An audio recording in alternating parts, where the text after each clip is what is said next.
On y va. Dans le chapitre 72, ce sont des problèmes assez compliqués. Il n'y a pas de calcul vraiment. Enfin, pour trouver la réponse, il faut faire des calculs, mais on peut s'y prendre un peu comme on veut. Faut bien réfléchir en fait. Là, on vous demande plus de réfléchir que d'appliquer bêtement des calculs savants. Alors, on a un livreur qui pèse 75 kilos. Ce monsieur-là, il pèse 75 kilos. Son chariot, donc le chariot, là, la planche de bois, les 4 roulettes et le guidon pèsent 10 kilos. Et sur ce chariot, il a plusieurs sacs de farine et les sacs de farine pèsent tous le même poids, ils pèsent tous 30 kilos. Chaque sac pèse 30 kilos. Il a beaucoup de sacs, il en a 1, 2, 3, 4, 5, 6, 7. Il a 7 sacs de 30 kilos chacun. Il est face à un ascenseur, ce monsieur, d'accord, ce livreur-là, il doit livrer tous ses sacs de farine certainement à un boulanger. Il est face à un ascenseur et il y a écrit que le monte-charge, donc un monte-charge, c'est la même chose qu'un ascenseur. Ça veut dire la même chose. Il y a écrit que le monte-charge, donc l'ascenseur, peut prendre au maximum dedans 180 kilos. Il peut supporter que 180 kilos, sinon il risque de tomber en panne. Ça sous-entend que si on nous pose la question combien de sacs de farine peut-il monter en un trajet, ça sous-entend que tout ça, il y a trop, ça dépasse les 180 kilos. D'accord ? Le monsieur qui pèse 75, plus le chariot qui pèse 10 kilos, plus tous les sacs de farine qui pèsent 30 kilos, ça fait trop lourd, ça dépasse 180 kilos. On veut savoir combien du coup il faut qu'il mette de sacs sur son chariot pour pouvoir rentrer sans danger dans l'ascenseur. D'accord ? Donc je te laisse réfléchir. On sait qu'il a 1, 2, 3, 4, 5, 6, 7 sacs. Il en a trop. On te demande combien il peut en mettre sur son chariot maximum pour un trajet. Donc il faut que tu essayes de voir, tu calcules jusqu'à temps que tu sois à la limite des 180 kilos et tu regardes combien de sacs ça fait. Voilà, je te laisse calculer, tu mets en pause, tu réfléchis et moi j'enchaîne sur la correction. Donc sur la correction, on a l'ascenseur qui fait 180 kilos. D'accord ? On a dit à l'intérieur de cet ascenseur, forcément, on doit mettre le monsieur. Le monsieur, il fait 75 kilos. On doit mettre son chariot parce qu'il ne peut pas porter sur ses épaules, donc il doit prendre son chariot qui fait 10 kilos. Alors combien ça fait déjà ? Ça, combien ça fait ? Donc on a dit 75 plus 10, ça fait... Oui, de tête, on n'a pas besoin de le poser, 85. On rajoute juste une dizaine.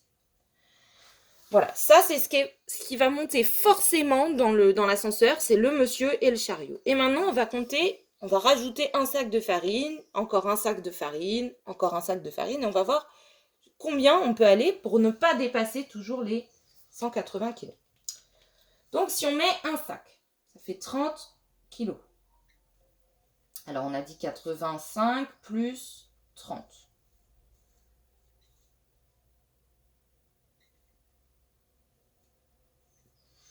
« 115.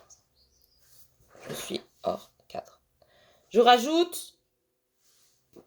Je suis bon. Je peux peut-être ajouter un deuxième sac. Je rajoute un deuxième sac de 30 kg et je continue mon addition de 30. Donc là, on avait le monsieur, le chariot et un sac, ça faisait 115 kg. Je rajoute un deuxième sac. Ça fait 145 kg. C'est bon, je ne dépasse pas mes 180. Je vais rajouter un sac. Donc 145 plus 30. Je rajoute un autre sac. Combien ça fait ? 5, 7 et 1. 175 kilos. Attention, je suis très proche du 180. J'ai combien de différence ? Je peux encore mettre 5 kilos, c'est tout. Donc je ne peux pas remettre encore un sac de 30 kilos. D'accord ? Donc là, je dois m'arrêter. Dans le monte-charge, je peux mettre le monsieur de 75 kilos, le chariot de 10 kilos et 3 sacs de 30 kilos, ce qui fait 90. 3 et 3, 6, plus 3, 9, 90. Et je suis obligée de m'arrêter. Donc ce monsieur ne peut prendre que 3 paquets de farine dans l'ascenseur. J'espère que je suis claire. ce monsieur ne peut prendre que 3 paquets de farine dans l'ascenseur. On a vu que lui et le chariot faisaient 85 kilos, on l'avait calculé là. Ensuite, on a ajouté un sac de farine, ça faisait 115 kilos. Encore un sac de farine, ça faisait 145 kilos. Encore un sac de farine, ça faisait 175 kilos. On a donc 3 sacs de farine maximum, pour pas qu'il ait de problème. D'accord ?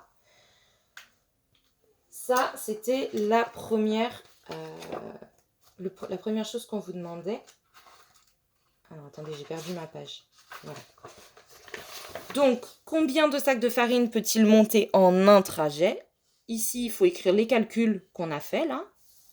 Donc, écrire 75 plus 60 plus 10 plus 30, on compte combien ça fait. Plus 30, on compte combien ça fait. Et on avance doucement comme ça, jusqu'à temps qu'on se rapproche, qu'on soit le plus proche possible des 180 kg et qu'on ne puisse pas rajouter de sacs, sinon on dépasserait les 180 kg. Et on m'écrit la phrase réponse. Il peut monter en un trajet 3 sacs de farine. Voilà. Ensuite, en dessous, on a des petits problèmes. Alors, je regarde si je suis bien cadrée. Ici, Salima a un album photo tout neuf. Il y a 42 places pour coller des photos. Elle colle 4 photos dans son album. Combien de photos peut-elle encore coller dans son album ? Donc, on a un espèce de livre à photos avec des cases. Dans chaque case, on peut coller une photo. Il y a 42 cases, 42 places pour coller des photos. Elle n'en a pas mis beaucoup, elle en a mis que 4. Combien il reste de place dans l'album photo ? Est-ce qu'il en reste plus de la place ? Est-ce qu'il en reste moins de la place ? Ou est-ce qu'on doit faire une multiplication ?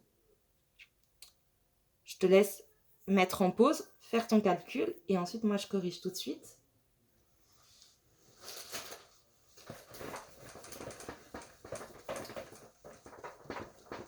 Ça efface mal sur les...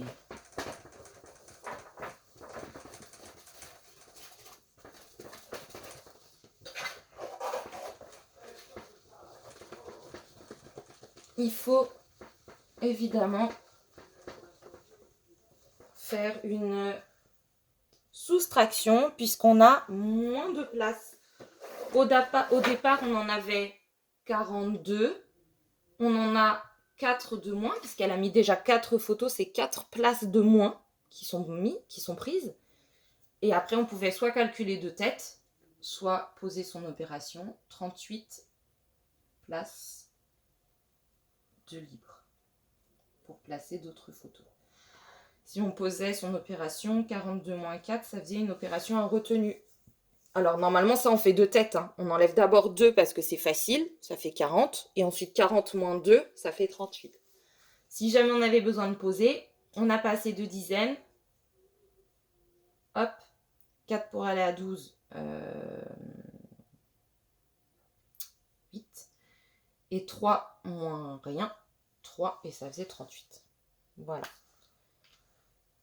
Pour le problème suivant, on continue. Un jardinier a 7 planches de bois qui ont tous la même longueur, 3 mètres. Dans votre tête tout de suite, vous imaginez 7 planches de bois, 1, 2, 3, 4, 5, 6, 7, qui font tous 3 mètres de long. D'accord ? De là jusque là, il y a 3 mètres. Ça veut dire 3 fois la règle jaune de la classe. On se souvient, les mètres, c'est grand comme des pas d'adultes. 3 grands pas d'adultes ou 3 fois la règle jaune de la classe. Donc ces planches sont grandes, hein. Il les pose bout à bout pour former une petite allée entre ses légumes. Il veut que son allée fasse 20 mètres. A-t-il assez de planches ? Il les pose bout à bout. Ça veut dire quoi, bout à bout ? Ça veut dire qu'il ne les pose pas les unes à côté des autres, bien au contraire. Ça veut dire qu'il les met les unes à la suite des autres, comme pour former un petit chemin le long de ses légumes. D'accord ? Ce fermier a planté des légumes dans de la terre, et donc pour ne pas avoir à chaque fois les chaussures sales, il vient mettre ses planches bout à bout. Voilà. Mais moi, j'ai pas la place parce que c'est... On voit rien. Bout à bout. Une planche, 2 planches, 3 planches, etc. 5, 6, 7. Et il veut que son allée fasse 20 mètres de long jusqu'en bas. Est-ce qu'il va avoir assez de longueur? Est-ce qu'il va avoir assez de planches? Je te laisse faire le calcul, sachant qu'il a mis 3 mètres à chaque fois et qu'il en a 7 des planches. On a 3 mètres à chaque fois. Hein, on a 3 mètres à chaque fois et on a 7 planches de 3 mètres à chaque fois. Donc je te laisse faire le calcul, tu fais pause et moi j'enchaîne. Effectivement, il fallait faire 7 fois 3 mètres. Et ça faisait 21 mètres de long. Donc la réponse était oui, il a assez de planches. Voilà. C'est compliqué aujourd'hui le cadrage, hein. Je sais pas, la dernière fois j'y arrivais bien. Voilà pour la page 72.